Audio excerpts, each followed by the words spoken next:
चले प्रभु के पास, दया का सागर करुणा का सागर भरता है मन का गागर।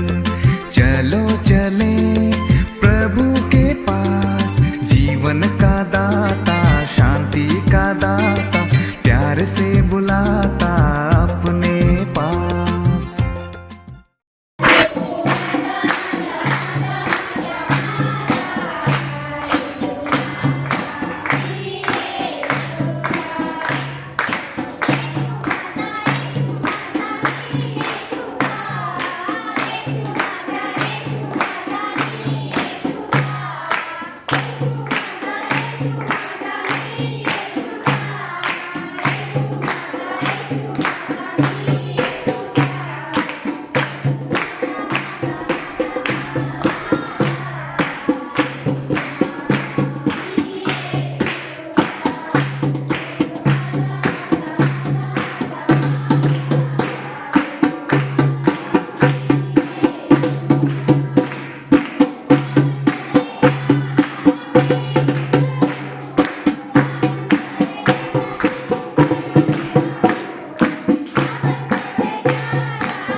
दया कर, माझ्यावर दया कर, माझ्या असं म्हणते पापावर दया नाही, परमेश्वर पाप्यावर दया. हालेलुया. मग पाप्यावर दया कर आणि दया परमेश्वराची नेहमी उपलब्ध असते. हालेलुया. सगळं तुमच्यासाठी मोकळं आहे. तुम्ही जेव्हा प्रार्थना करता की प्रभू माझ्या मुलीवर दया कर, प्रभू माझ्या नवऱ्यावर दया कर, माझ्या भावावर दया कर, परमेश्वराने या आजारातून जाताय तू माझ्यावर दया कर, पुस्तकातून जाता तेव्हा तुम्ही म्हणा प्रभू माझ्यावर तू दया कर.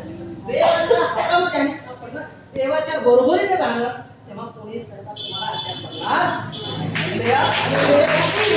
देवाच्या कणिकामध्ये आम्ही जगलं का?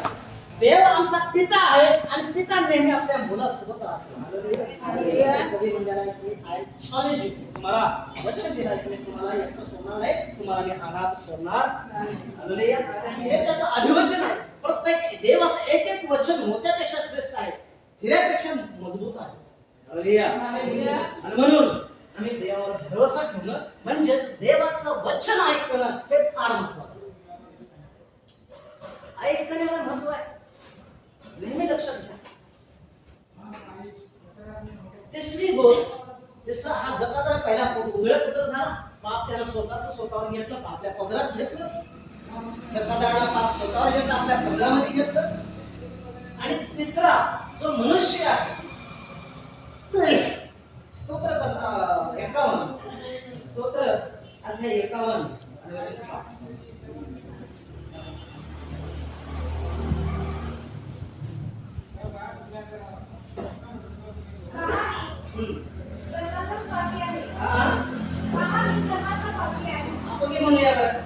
म्हणूया पहा मी जन्माचा पापी आहे.